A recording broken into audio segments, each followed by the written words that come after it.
they say fortune favors the bold. So what are you waiting for? The right time? The right sign? The right guide? The thing is, movement maker, you were never meant to follow anyone else. You were destined for something bolder and braver and truer, and you know it. It's time for you to write your own damn permission slip. You have permission to dream big, not that you need it from us. Fortune favors the bold. So, what are you waiting for?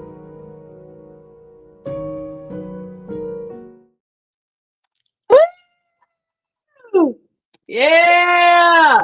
Woo-hoo-hoo! We start with dancing, Hello. Diana. We start with dancing. Even if there's no music. I was dancing before. I know the drill. That is, it's kind of what we do. We dance. Yay! The dream team back together. Wah, wah, wah. Yes. Diana Fang, welcome to the official Permission Slip podcast. We are live currently in several places. Facebook.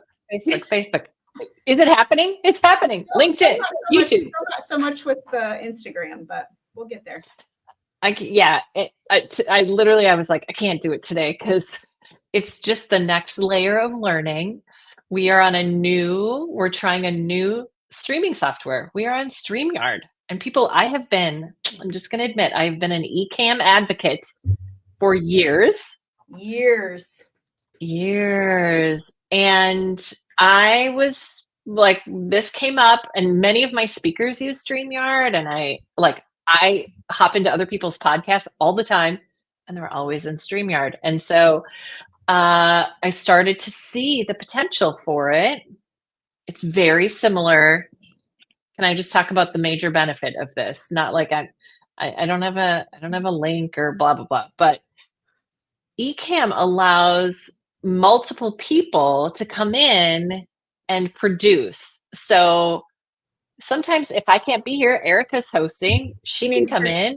StreamYard lets us have StreamYard. Producers. Yeah, Yes. what did I say? eCam. Oh, sorry. Yeah, nope. That's Opposite. the big difference. Yeah, that's the big difference. eCam is solely on our machines, but StreamYard, we have team members. So Sally's on, I'm on, Anna's on, and so we can have a team, and a lot of people can utilize it. So Go team, go! And here we are. We are here. We brought already, just like threw her right in here. Diana's here with us. Hi. Thanks so much for having me here. Is this day one for you guys? It's day, sort of. I don't know. We've done this a few times. Okay. But I would say, yeah. As noted, you guys, we can tell. Let's start over. Hi, welcome to the Permission Slip podcast. Yay! I have a feeling I know who this is. You can't tell. I bet it's Shelby. Shelby, are you watching us? Hi. Hello. So fun. Oh my gosh. Well, we are really excited to have you here, Diana, of course, always. I mean, we spend a lot of time via video with each other. We are in a little business group together. Oh, just it's Shelby. I love it. Shelby's so fun. Best. She is. So Shelby, as you're watching us today, just know we're trying a lot of things. Okay. She's going to update her settings so we can see that it's her. So we are, of course, we spend a lot of time together, but whenever we can, I like to, and both Erica and I are like, we are big advocates for the work that you do and the way that you do it, because we have personally benefited from it. Yep. You have come in and buttoned up our businesses. I will say I could not have launched my book without you. And I really mean that. You held my hand through some really tough moments where I was like, I don't know how this is going to happen. And just helped me see it all the way through in really, really important ways. Just, I was like, I can do this because you were just standing right there with me. And that's true with Permission Slip too. Like, you were really, truly with us.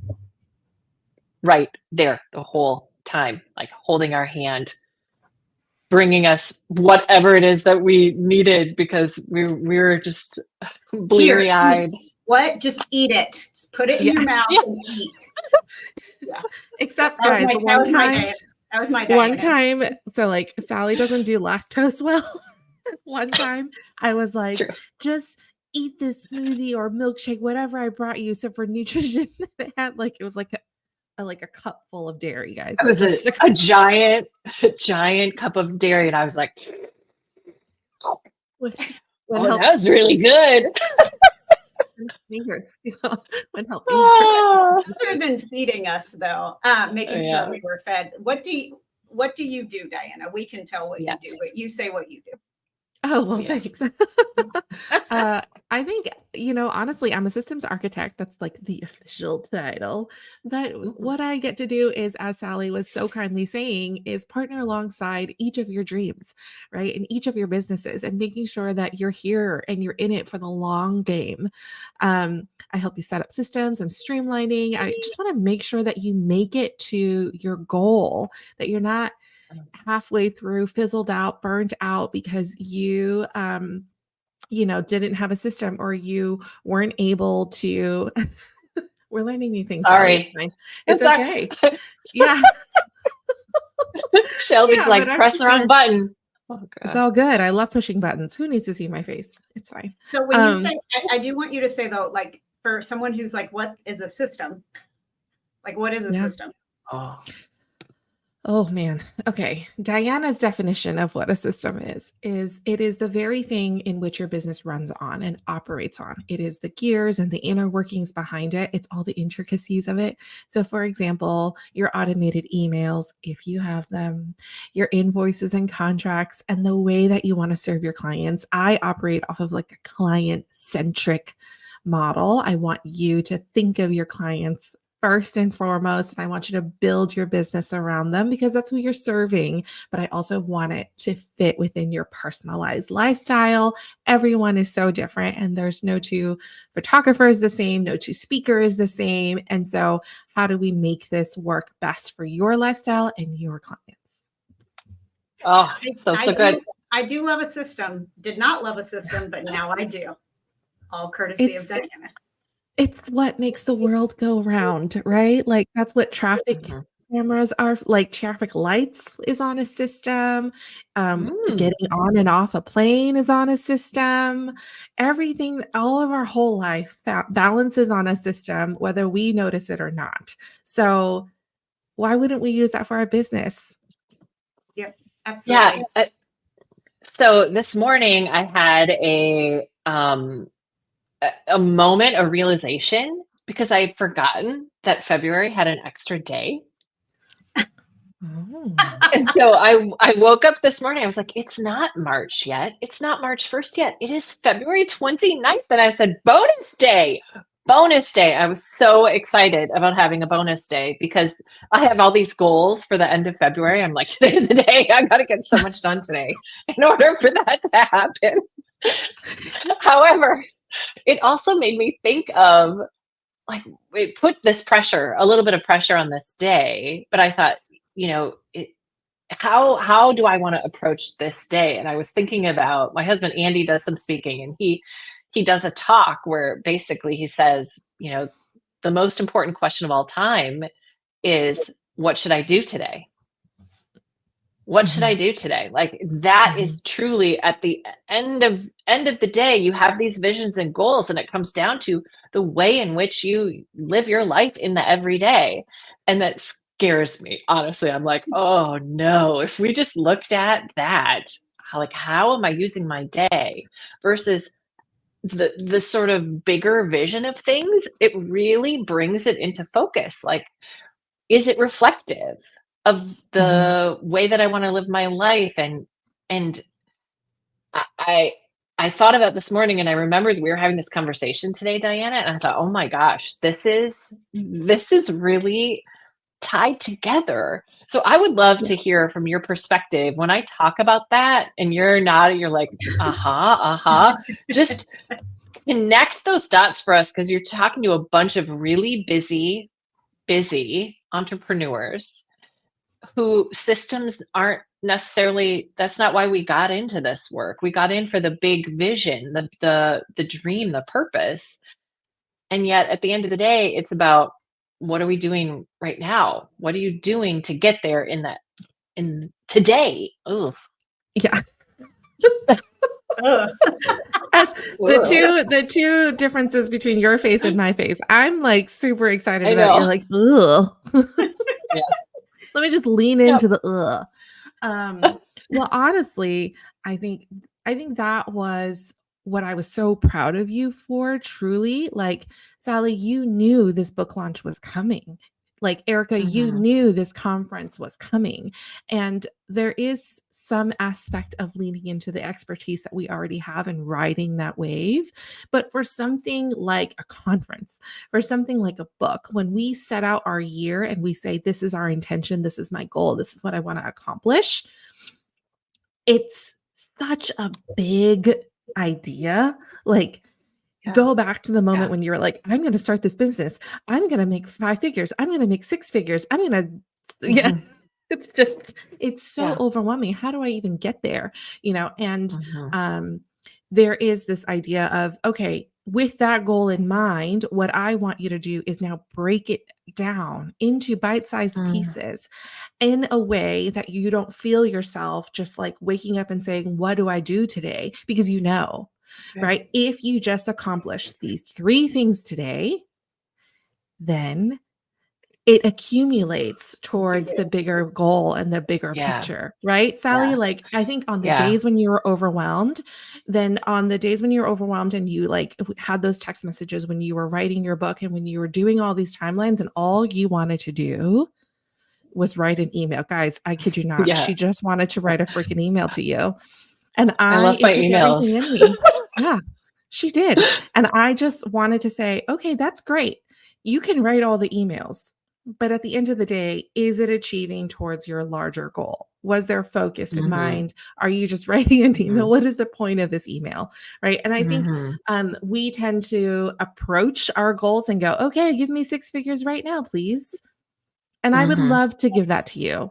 But if I gave you 6 figures tomorrow, if I gave you all the clients tomorrow at your doorstep that totaled up to 6 figures, could you even handle it?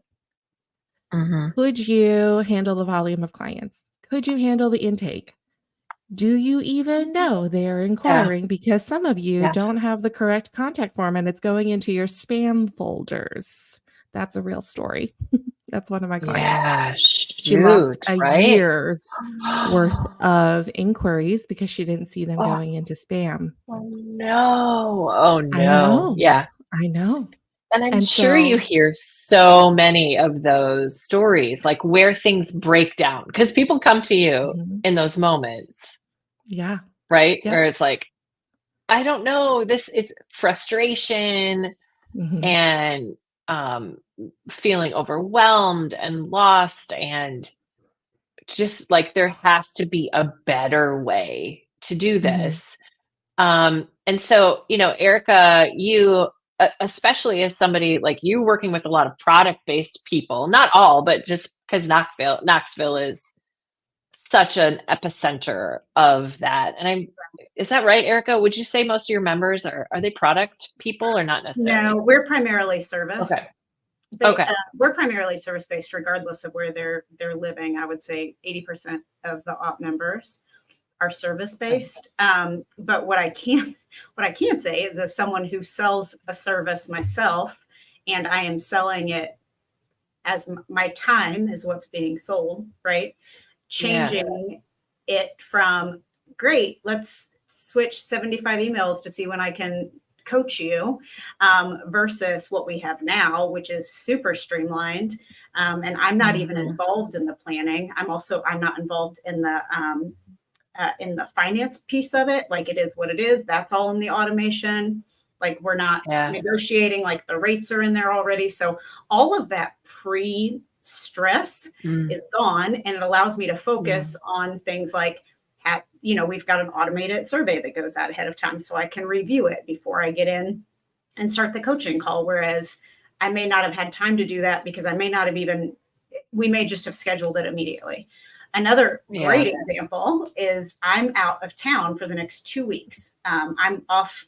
My calendar is closed for the next 2 weeks, which, thanks to what Diana has taught us, my ops manager and I scheduled out the entire year, and we blocked those weeks off, and we did all of our business scheduling, all the offerings around the idea that I was going to be leaving for 2 weeks. So I couldn't do it these 2 days beforehand, and I couldn't do it these 2 days afterwards.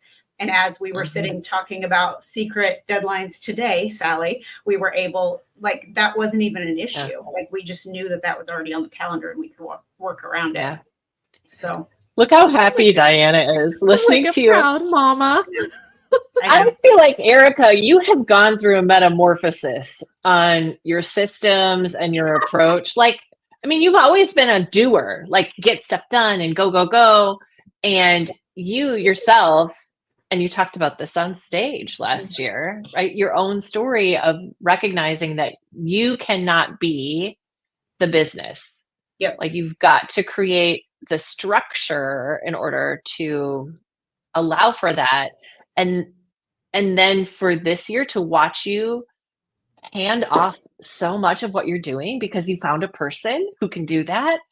Yeah. And you've built the systems and structures with Diana's help and Anna's help. I just feel like, well, hot damn, I'm dreaming about that. Like, I'm moving towards it. I'm working on it. I realize we're interviewing Diana, but I'm going to give her more credit here for a moment. So when we were out, so we dropped this new offering, the AUK community, right? And so every month we have the same things, the same expert sessions, et cetera, that happen monthly for these women. So we literally had all 12 months on the wall, and we were looking at what day of the week do we want to do our co-working, or what day of the week do we want to do these expert sessions.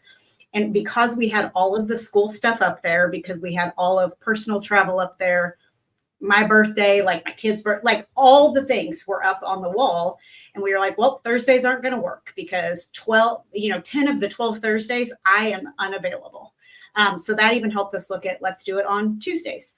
And then when we looked at all the Tuesdays and we saw there were 3 Tuesdays I wasn't available, we already knew that we needed to find a new resource for those 3 months for that specific event. And that was a game changer.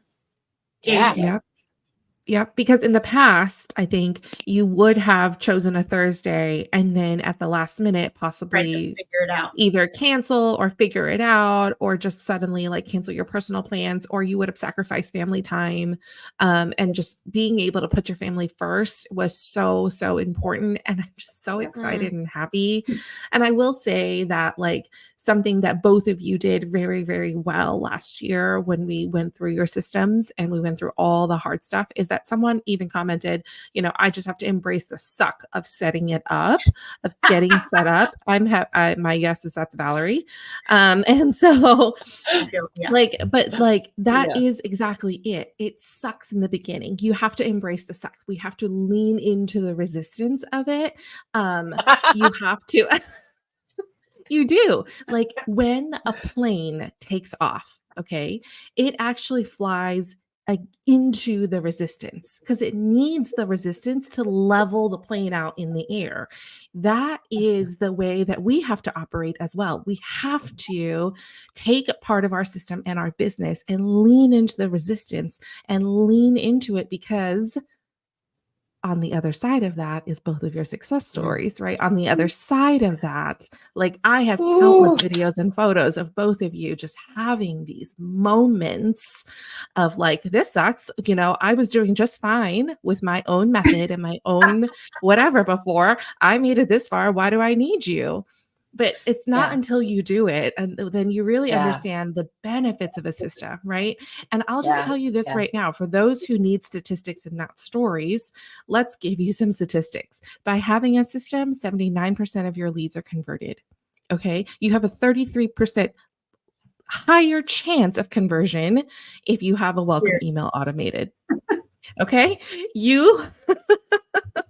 as someone who is utilizing systems and someone who's looking ahead at their calendar, you get back 79% of your time. Erica, what can you do with 79% of your time? Sleep. And it's go to Paris. go to Paris. Sleep. You know. Yeah, prioritize your family. You're living the dream.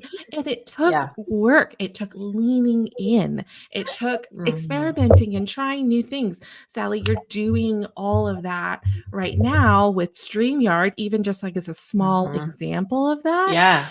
And the payoff is huge, because if you can master this new tech, if you can do this, this is actually setting up a new system for you, right? You can have Ashley and Anna, who are both of your amazing assistants, step in for you. This enables you to scale. And so without it, you would be like, and Ecamm worked just fine. There's nothing wrong with Ecamm. Yeah. But by leaning in for a long time. But when you think about it from a systems perspective, like it's a different filter to look at your business and say, okay, how can we go from here to the next level? It's like, it can't just be me. So we've been the three of us, and, you know, a lot of people, I feel like, have been reading the 10X is easier than 2X book. And that filter, Diana's like, here it is. That filter challenges you to think about, if you are not the one, if you're not the one doing it. And I know, Erica, you've had that mindset with when you're coaching people.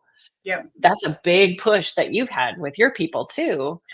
And that's part of the reason why it's like, I love the vibe of Ecamm, but it's not going to allow me, the system doesn't work with it. And I'm just focusing on systems right now, because otherwise I'm not going to make it. Like, I can't, the business won't make it. It won't make it, even though what I'm doing is powerful and blah, blah, blah. Blah, blah, blah. Exactly. And honestly, that is the deciding factor, right? These are the small decisions that we make on a daily basis that make, I had to just bring that into the conversation. Oh my goodness. We'll have our intervention later. But these are the defining moments, right? The decisions to do this, because honestly, the people and the small business owners who say, I'm fine the way I am now. I am, Erica, you could have pulled off this conference without me, right? You didn't need to ask for help. You're a very seasoned event planner. And yet leaning into that community and leaning in, it helped you expand and make it into something. And you said afterwards, like, this was better than I ever dreamed, right? Yeah. This was like, I think leaning into the possibilities of even just like, again, bringing in this tech aspect of it, right? These are the defining moments that really and genuinely weed out who makes it in the long game of being and owning a small business and who doesn't. Because if we don't make those decisions on a daily basis right now, those small incremental decisions that help us, the hard fact is 90% of small businesses will fail every single year across the board. And these are the brutal decisions. Number. It is brutal. Actually, Diana, I was talking with a coaching client who has not yet launched their business. They're in the process of setting everything up. She is very much a systems person. So we were talking about everything that she already has set and ready to go. And what I told her was, that's awesome. Like, way to get into it with your structure and your system set before you start, but also be prepared to understand that you have done the good and hard work of paying the money up front, getting the system set up. But when you actually get into it, you may find the con to that is that you may find that the system that you have already paid for or have already set up is not the correct one.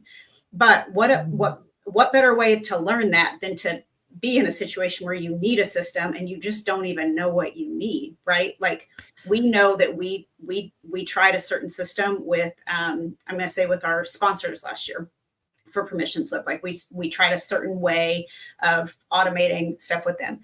We now know the pieces of that were not the appropriate cog in that wheel. And so now Right. we have all of that information to make it a different kind of experience or a different kind of automation this year. So I think be open to the systems, but also be open to changing as necessary, right? Like, well, just because you have it doesn't mean it's perfect. It's always growing. Correct. Exactly. And that's exactly right. And I also just want to like offer a reframe as well. Is not that it's wrong. It's not that what you're doing is wrong, because I don't want someone to have the fear of not setting up the system, afraid that this is not going to be right. Here's the thing.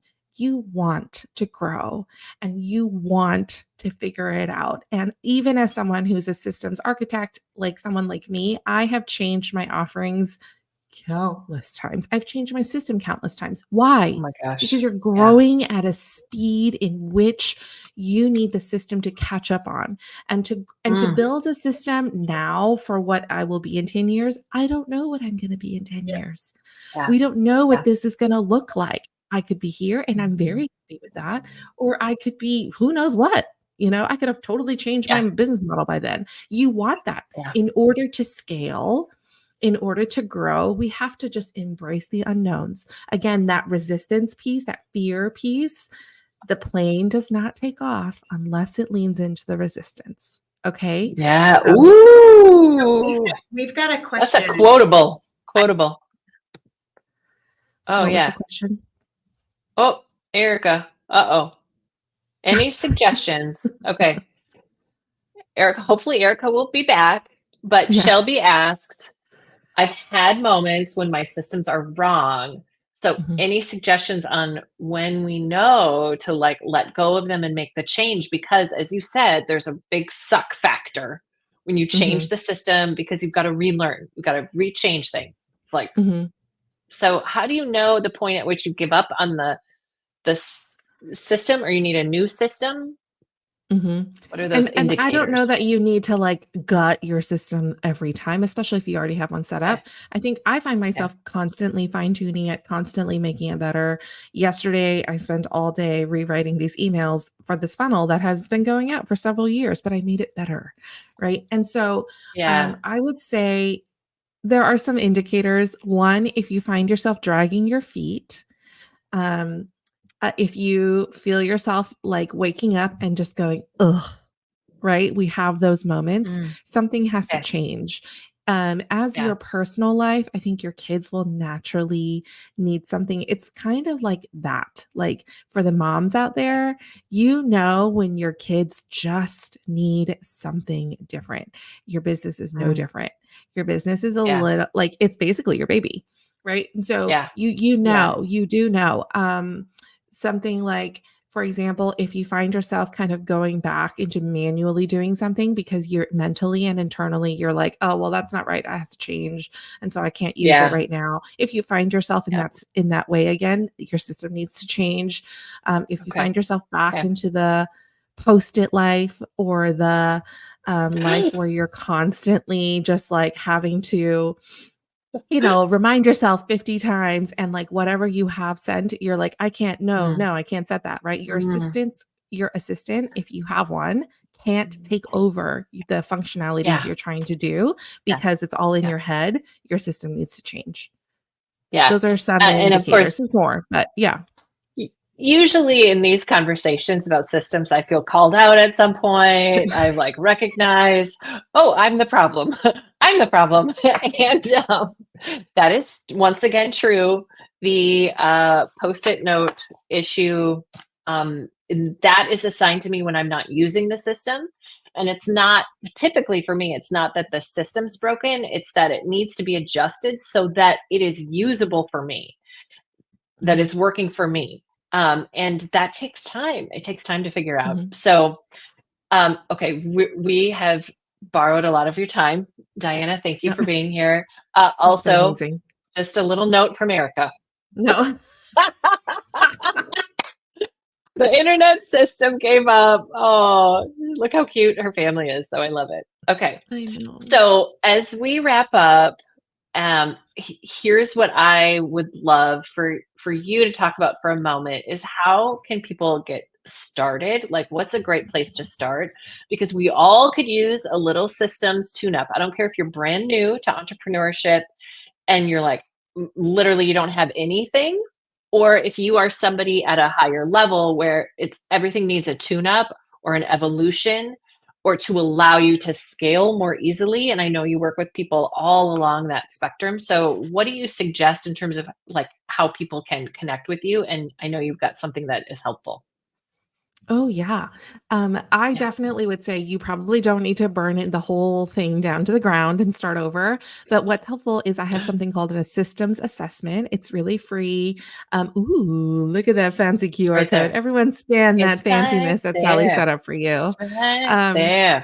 Yeah, that systems assessment is free. It's going to help you indicate where you want to focus on right now and help you prioritize. Because I think after hearing a talk like this, Sally, you're saying you always feel really called out. And I think I do. I'm talking to myself too. And we can't do all the things all the time. So the Yeah. systems assessment will help you prioritize what you need to focus on right now and what can wait just a little longer. Yeah. Yeah. So, Okay, cool. So grab the, QR code over there, and it'll give you a sense of like the area that you need to focus on.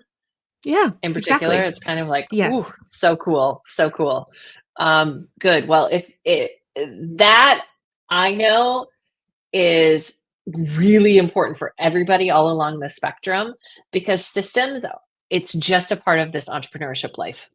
We can't ignore it. You can't just focus on the purpose piece, even if part of the job of the system is to allow you to focus more on your work, the reason you got into this, really living out the entrepreneurship dream. But you've got to focus on systems so that you can do that. Ugh, right? Yes, exactly. No, Yes, that's exactly it. exactly. Like, you have to focus on the system. I mean, you can't ignore it. It's kind of like doing your taxes. It will catch up with you at some point. I It know. will And that's catch why up with you. I know. And that's why we don't like doing our taxes, right? Because it's such a real reflection of the way that we've spent our money in the last year. And Yeah. nobody Ooh, wants to be confronted with that. But I just also, shivered. again, I know nobody wants to be Ah, confronted with all of our receipts for the last 365 days. Who wants that? But at the same yeah. time, it is so good for us and it is so helpful. And sometimes we get a little refund. So, Val likes doing it. Okay. Val, you missed your calling as an accountant. I know, I guess. Amazing. Okay. Well, Diana, thank you again for being here. Thank you for your time. And I'm sure we will have you back again. The permission slip, joy and love. It's now a year-long thing. It's not just about one day of the year. And for all of you that are watching, just know we have some announcements coming up in the next several weeks, but you're just going to have to hold tight. Just going to have to hold tight. Tell me right now. I can't. Nope.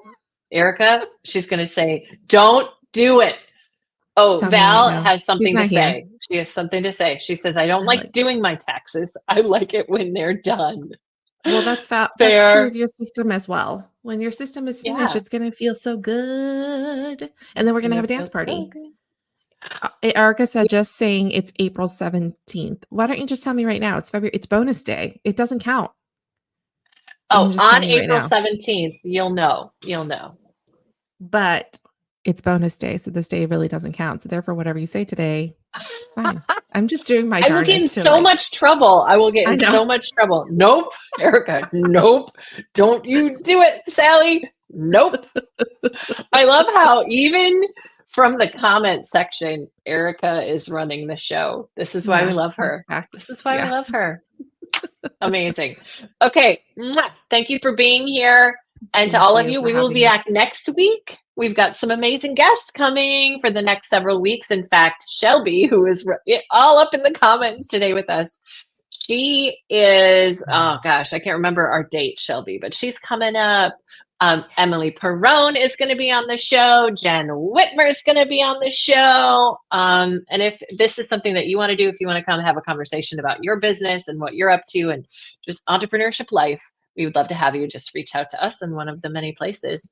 And April 17th, that is the date. Nope, I'm gonna take Erica's comment down. It's a pretend day. Love it. All right, team. Day. Bonus day. Hope everybody has an awesome bonus day. And we will see you next week. Bye, everybody. I think I need music now. We need music. Ready? This is what I got.